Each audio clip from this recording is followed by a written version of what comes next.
2014년 말씀 뭐죠? 너는 내 사랑하는 아들이라 내가 너를 기뻐한다.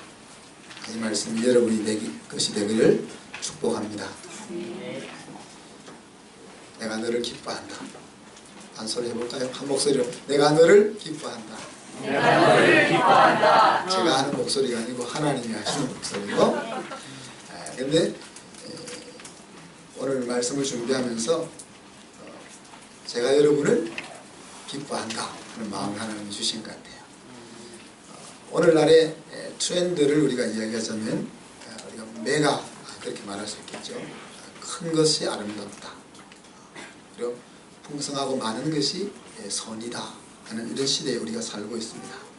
그래서 풍요롭고 눈에 보이는 것을 쫓아가는 시대에 우리가 살고 있습니다.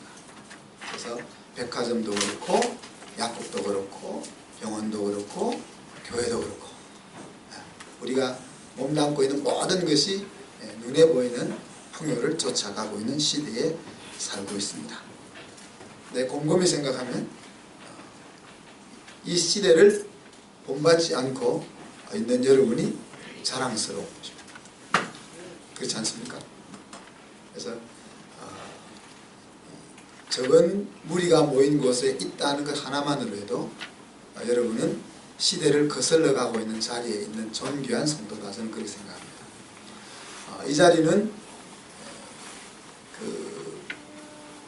어떻게 보면 하나님 앞에 바른 영성이 아니면 신앙을 담아내기 힘든 자리죠.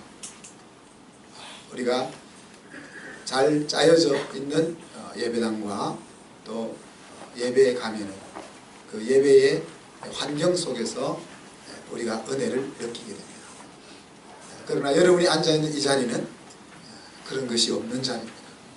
오로지 하나님과 여러분 사이에 관계가 없으면 영성이 살아있을 수 없는 자리에 여러분이 앉아있는 겁니다. 그렇기 때문에 저는 여러분이 굉장히 귀하고 아름답다고 생각합니다. 많은 사람들이 쫓아가는 세대를 쫓아가지 않고 참된 영성을 찾아서 이 자리에 있는 것이 존귀하다 생각합니다. 또 제가 말이 짧아서 하나님의 의도를 잘 전달 못하잖아요. 제가 말씀을 잘 전하려고 애를 쓰지만은 사실 하나님이 제 마음속에 주셨던 은혜와 감격을 절반도 못 전하는 것 같아서 항상 미안하고 죄송한 마음이 많습니다. 또 소통이 부족해서 답답하기도 하잖아요, 여러분이. 또 일을 많이 벌려서 힘들기도 하잖아요. 그래서 어떻게 보면 이제 부족한 압인데 그럼에도 불구하고 함께 하나님을 섬기는 자리에 앉아있는 여러분이 귀하다. 그렇지만 저도 자랑할 건 하나 있습니다. 하나님을 사랑하는 것, 그리고 하나님을 향한 열정과 섬김에 있어서는 누구보다 뒤지지 않을 수 있는 여러분의 아비가 되기를 마음먹고 애쓰는 사람입니다. 그래서 저는 여러분에게 이 시대에 소망이 있다고 생각합니다. 오늘날 수많은 그리스도인들이 지난주 설교처럼 서비스를 찾아 쫓아가고 참된 영성이 아니라 겉으로 드러난 분위기 속의 영성을 찾아 방황하는 이 시대에 여러분은 이 자리에서 바른 신앙을 찾아보려고 몸부림친다. 그 하나만으로도 소망이 있다고 봅니다. 그리고 그것이 소망인 이유는 앞으로 10년, 20년이 지나면은 서구 교회처럼 우리 큰 교회들이 힘들어지는 시대가 올 터인데 그때야말로 한국 교회에 소망을 줄 수 있는 모델들이 건강한 작은 교회들이 참된 영성으로 버티고 일어서 있는 것입니다. 호주에 있을 때 200년 전에 1000명이 모였던 교회를 가보았습니다. 이게 200년 전에 1000명이 모였던 교회면은 얼마나 엄청나고 큰 교회입니까? 고딕식으로 지었으니까 그 웅장하기가 도심 한가운데서 한량없이 웅장한 교회입니다. 그런데 그 교회에 앉아있는 성도들의 수는 50여 명.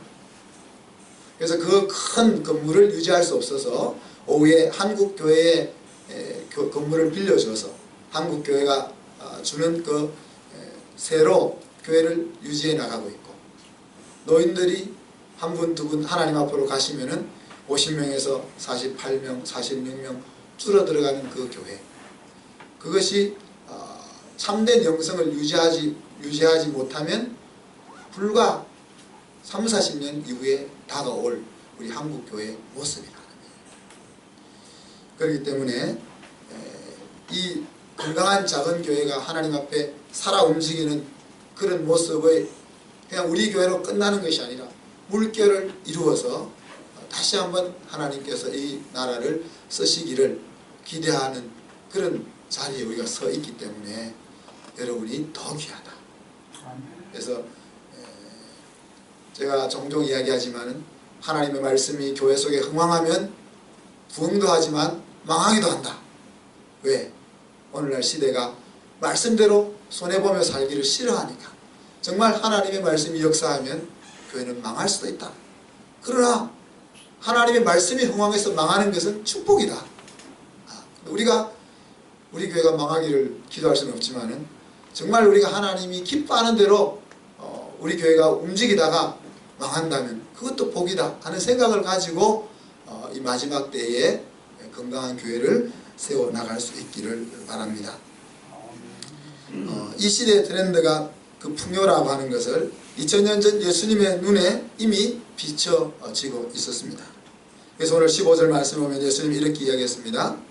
소유의 넉넉함에서 인생의 안정을 찾으려 하지 마라. 인생의 풍요함이 소유의 넉넉함에 있지 않다. 그렇게 말씀하셨습니다. 네. 수많은 사람들이 풍요를 찾는 이유가 어디 있겠습니까? 안정된 삶을 살고 싶다는 거예요. 오늘 우리가 좀 힘들어도 1년 후에 2년 후에 풍족한 삶을 살 수 있다 하는 보장만 되어진다면 우리가 그렇게 힘들지는 않을 거 아닙니까? 그런데 오늘날 그렇게 많이 힘들지 않아도 그렇게 불안한 이유는 내년이 보장되어져 있지 않고 10년 뒤가 보장되어져 있지 않기 때문에 그렇다 하는 이야기죠. 그래서 심지어 우리 믿는 성도들조차도 하나님은 좋으시지만은 그래도 매일 하나님 앞에 나아가서 무릎을 꿇어야 살 수 있는 것이 아니라 하나님 앞에 무릎을 꿇지 않아도 안전이 보장된 삶을 바란다는 거죠. 이 풍요의 문제를 예수님은 이렇게 21절에 이야기했습니다. 자기를 위해서 쌓아두는 것에 문제가 있다고 했습니다. 하나님이 당신을 바로 섬길 때 풍요를 약속하고 있지만 그 풍요가 축복일 수 있는 유일한 장소는 하나님께 부요할 때만으로 한정되고 있다는 겁니다. 하나님이 주시는 그 풍요가 나를 위하여 쌓아두는 것으로 머물게 될 때 그 풍요는 더 이상 축복이 아니고 내 앞에 저주거리로 바뀐다 하는 이야기입니다. 오늘 예수님께서 제자들의 마음속에 있는 이 트렌드 때문에 찾아오는 염려에 대해서 야단치시기보다는 책망하기보다는 격려하고 있는 모습을 볼 수 있죠. 오늘 우리가 긴 말씀을 다 읽었는데 거기 보면은 예수님께서 독사의 자식들아 하신 바리새인들을 향하여 하셨던 말씀이나 그런 말씀과 뉘앙스와 분위기가 다르잖아요. 믿음이 없는 자들아 왜 염려하느냐 그렇게 야단치시지만 그 야단 속에는 책망보다는 격려하는 그런 뉘앙스가 비치고 있다는 이야기죠. 주님이 부르실 때에 모든 것을 버리고 주님을 따랐던 그 제자들의 마음속에도 많은 사람들이 가고 있는 그 트렌드에 대해서 마음이 쓰이지 않을 수가 없다는 이야기입니다. 그래서 우리가 이렇게 살 경우에 과연 우리의 인생은 어떻게 될 것이며 우리의 자녀들과 우리의 부모는 어떻게 될 것이냐 하는 것에 대한 염려가 제자들의 마음속에서 일어나기 시작했던 것입니다. 바로 안전과 성공에 대한 하나님 없이도 안전을 보장받고 싶어하는 그 인간의 심리에 대한 염려가 제자들의 마음속에서 일깨워졌다는 이야기죠. 오늘 주님께서 제자들에게 하신 말씀은 뭡니까? 너희들이 염려하고 있는 것 너희 아버지가 알고 있다. 아버지가 알고 있다는 말은 무슨 말입니까? 책임진다는 거. 아버지가 책임진다. 우리 큰딸이 이제 미국 가서 공부하다 보면은 이제 학비를 넉넉히 보내주지 못하니까 항상 걱정하죠. 자기가 걱정하면서 자기가 벌어서 학비를 댈 수도 없으면서 걱정을 합니다. 그러면서 아빠 생활비는 얼마 뭐 해서 이번 학기 때는 16,730불이 필요해요. 뭐 이렇게 보내옵니다. 그럼 제가 이제 18,000불을 보내든지 19,000불을 보내든지 그렇게 조금 더 보내주죠. 아빠가 알고 있다는 것은 아빠가 책임진다는 이야기입니다. 근데 인간 아버지는 책임질 능력에 한계가 있죠. 내가 책임지고 싶어도 책임져 줄 수 없는 부분이 있습니다. 그러나 하나님 아버지가 내가 알고 있다 하는 말은 우리에게 무한한 위로와 힘이 되는 말씀입니다. 아버지가 아신다는 것은 내가 염려할 이유가 없다는 이야기예요. 그 나에게 힘듦이 찾아온다는 것은 아버지가 몰라서 그냥 팽개쳐 두는 것이 아니라 더 놀라운 길이 계획이 있기 때문에 하나님의 계획 속에 있는 것이기 때문에 우리가 힘들어도 감당할 수 있다는 이야기입니다. 내가 알고 있다는 말은 네가 신경 쓸 일이 아니라는 것입니다. 네가 신경 써야 될 곳이 한 곳이 있는데 그것은 뭐라고 했습니까? 하나님의 나라를 구한다 그래요. 여기는 추구하는 생활을 해요. 하나님의 나라를 추구하는 생활, 그것만 네가 신경 쓸 일이지 내 미래의 내 아이들은 어떻게 될까요? 내 부모님은 어떻게 될까요? 나는 행복하게 살 수 있을까요? 이런 것에 대해서는 네가 염려할 필요가 없다. 그것은 내가 염려할 것이고 내가 신경 쓸 것이다 하는 이야기입니다.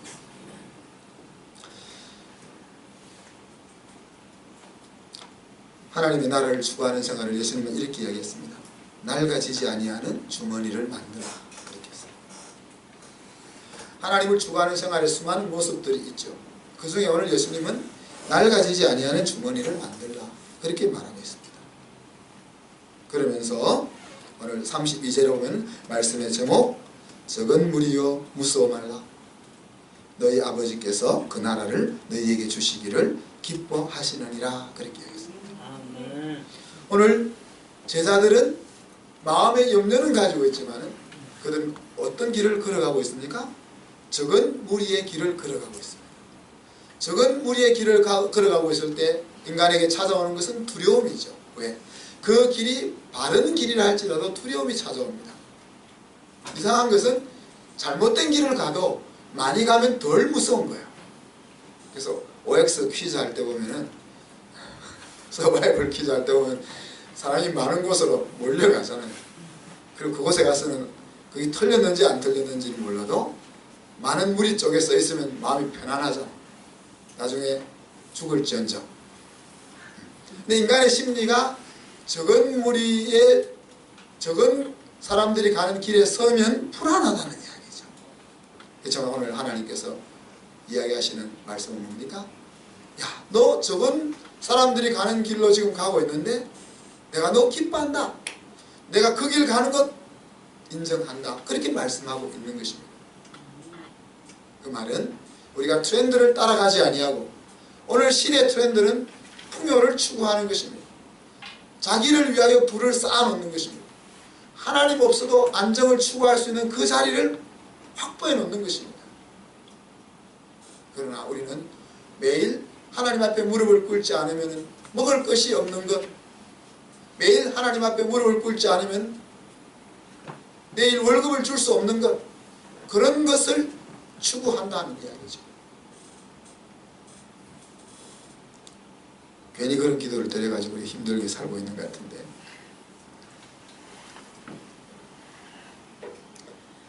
풍요를 축복으로 누릴 수 있으려면 엄청난 영성이 있어야 합니다. 많은 성도들이 교회를 가득 메워도 하나님이 주셨던 그 소명을 제대로 잃지 않고 붙잡고 가려면 엄청난 영성이 필요합니다. 그런 영성이 없을 것 같으면은 감당할 수 있을 만큼 풍부함을 누리는 것이 축복인 거죠. 누가복음 13장에 보면은 제자들이 이렇게 물었습니다. 예수님의 가르침 가운데서 구원 얻는 자가 왜 이렇게 적습니까? 그런 예수님께서 하시는 말씀이 좁은 문으로 들어가기를 힘쓰라. 내가 너희에게 이르노니 들어가기를 구하여도 못하는 자가 많으니라. 들어갈 의지는 있어도 들어갈 수 없는 경우가 많다. 그렇게 예수님께서 이야기하셨습니다.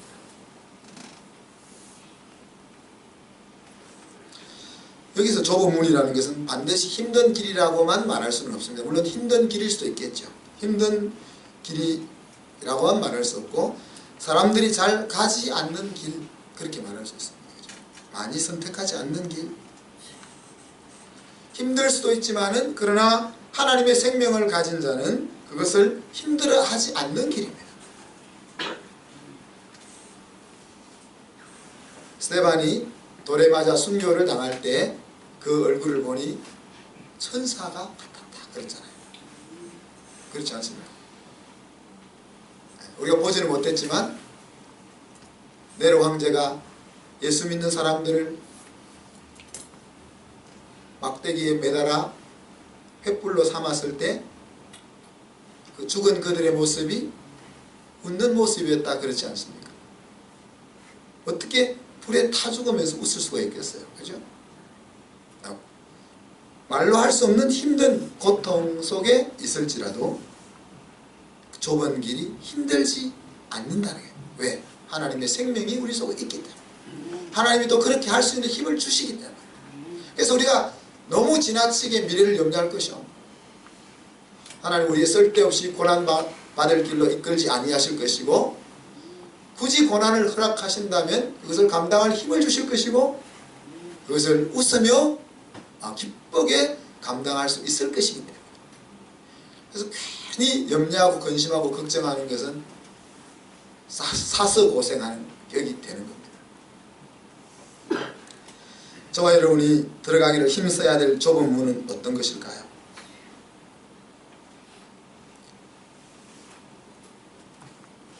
하나님 아버지께로 나아가는 문이 좁은 문이라 그렇게 말할 수 있겠죠. 고린도전서 1장 24절에 보면 이렇게 이야기했습니다. 전도에 미련한 것으로 하나님께서 자기 자녀들을 구원하기를 기뻐하셨다. 그래서 어떤 사람에게는 예수 믿으면 구원 얻는다는 말이 미련하게 들린다. 내 인생을 내가 헤쳐나가고 내가 책임져야 하지 어떻게 예수 믿는 것으로 예수를 의지하는 것으로 내 문제를 해결함을 받을 수 있고 내 인생의 승리를 얻을 수 있겠느냐. 오늘날 많은 사람들에게 미련해 보이는 것입니다.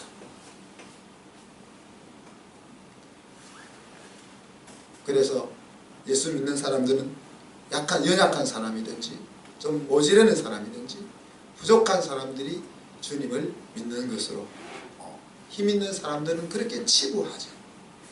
그렇지만 하나님은 세상의 지혜가 아니라 세상이 미련하게 보는 그것이 지혜다고 얘기합니다. 그리고 우리가 그 길을 선택한 것을 하나님은 기뻐하신다고 이야기하고 있고 그것이 좁은 길을 선택한 것이다. 오늘 말씀에 따르면 하늘의 보물을 찾는 생활이 좁은 문으로 들어가는 생활입니다. 로마서 12장 2절에 보면 이 세대를 본받지 말고 그렇게 말씀하셨습니다. 이 세대라는 것은 이 세상 사람들이 살아가는 생각의 패턴, 그 트렌드를 따라가지 말고 그런 이야기죠.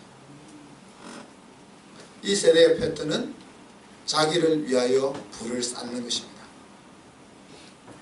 그러나 하나님의 사람이 취해야 될 패턴은 하나님을 향하여 불을 쌓는 것입니다. 그래서 우리가 하나님 앞에 부요를 달라고 요구할 수 있는 근거는 하나님을 위해서 쌓기 위해서인 것입니다.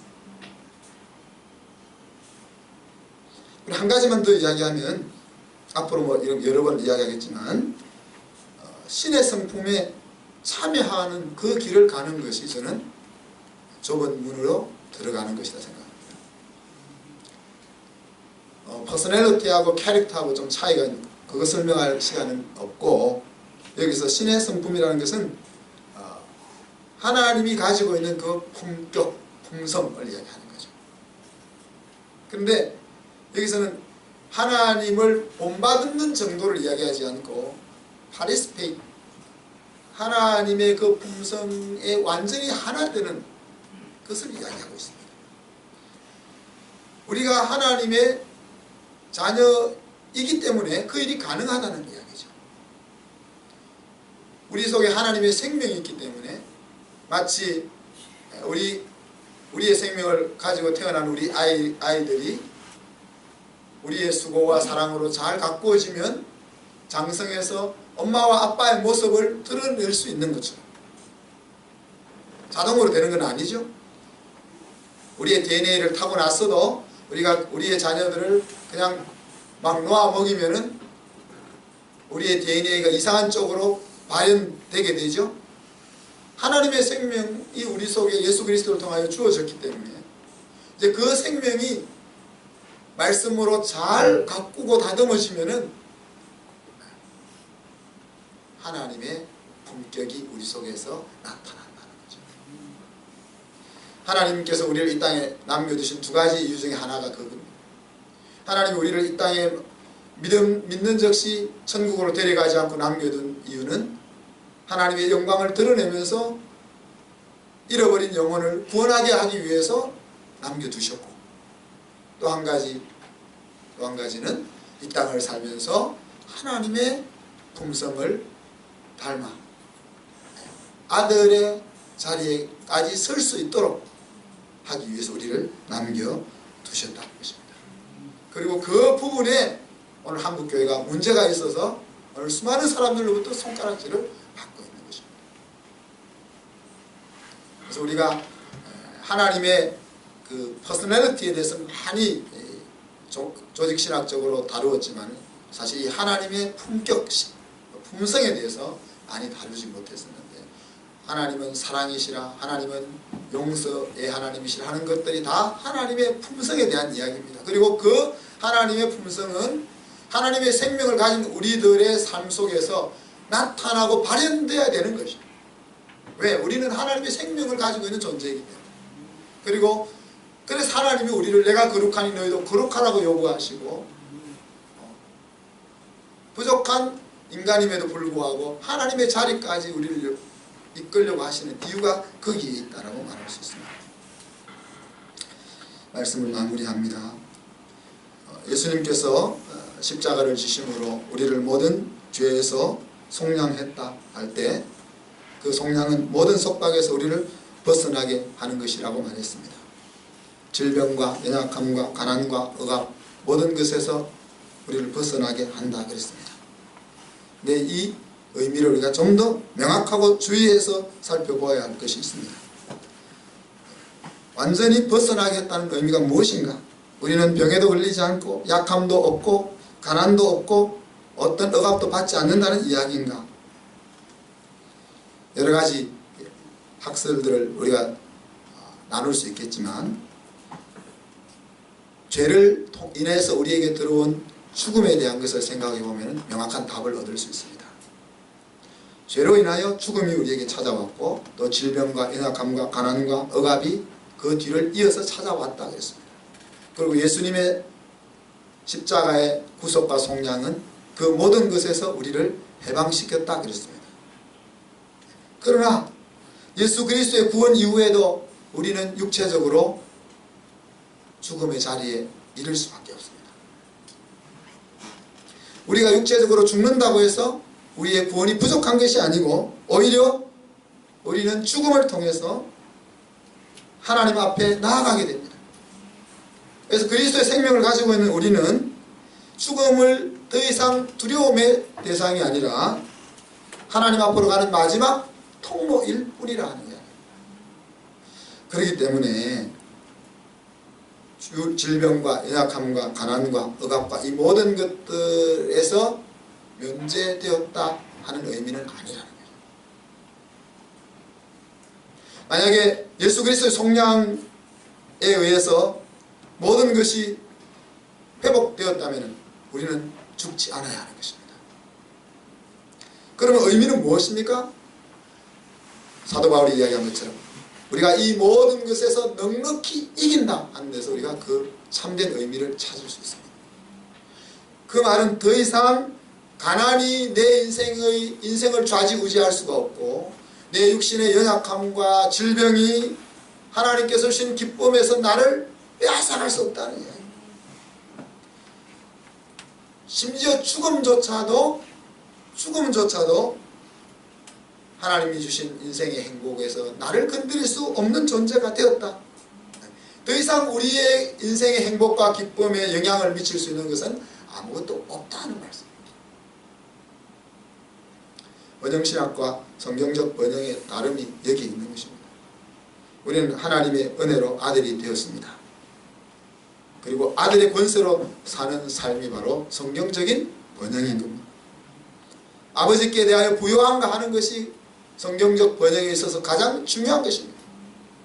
내가 물리적으로 부요한가 하는 것보다 내가 아버지께 대하여 부요한가 하는 것이 가장 중요한 것이다.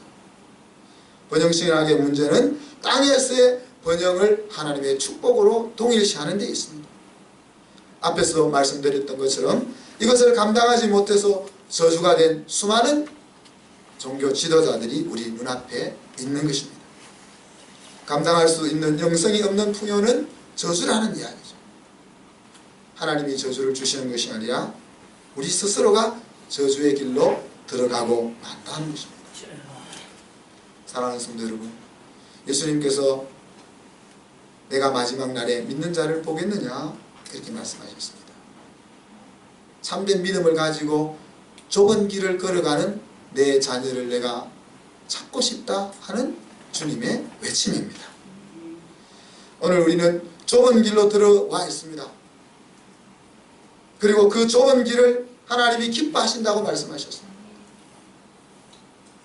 여러분, 그냥 한순교회라는 작은 교회 속에 속되어 있는 한 성도라는 생각을 넘었어야 합니다. 여러분, 이 시대의 트렌드를 거스리면서 하나님의 마지막 때에 건강한 교회들이 어떻게 세워져서 마지막 그루터기처럼 민족과 세계를 향하여 쓰임을 받아야 할 것이냐 하는 그 사명의 자리에 있다는 것을 기억해야 하는 것입니다. 오늘 하나님께서 새해를 맞이하면서 첫 번째 주시는 말씀이 내가 너희를 기뻐한다. 그리고 너희들이 적은 무리의 길을 가고 있는 것에 대해서 내가 기뻐한다고 말씀하십니다. 아무쪼록 하나님의 그 선언이 부끄럽지 않는 저와 여러분이 되는 한 해가 될 수 있기를 주님의 이름으로 축복합니다. 기도하겠습니다.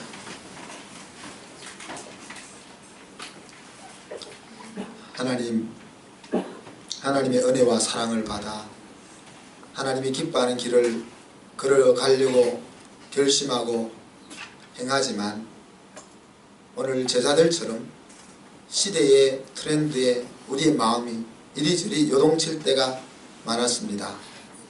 그러나 오늘 주님께서 적은 무리여 무서워 마라, 내가 너희를 기뻐한다 하심을 감사합니다. 우리가 가고 있는 길이 잘못된 길이 아니라 하나님이 정말 인정하고 하나님이 바라는 길임을 다시 한번 확인시켜 주심을 감사합니다. 주님, 저희가 가고 있는 이 적은 무리의 길을 통하여 하나님이 마지막 세대의 그루터기와 같은 교회들과 성도들을 세우기를 원하심을 저희들이 바라보게 하여 주시고, 우리 한순교회 속해 있는 당신의 사랑하는 자녀들이 하나님이 주신 놀라운 은혜 속에 충만하게 살아갈 수 있게 도와주시옵소서. 감사드리며 예수 그리스도 이름으로 기도하옵나이다. 아멘.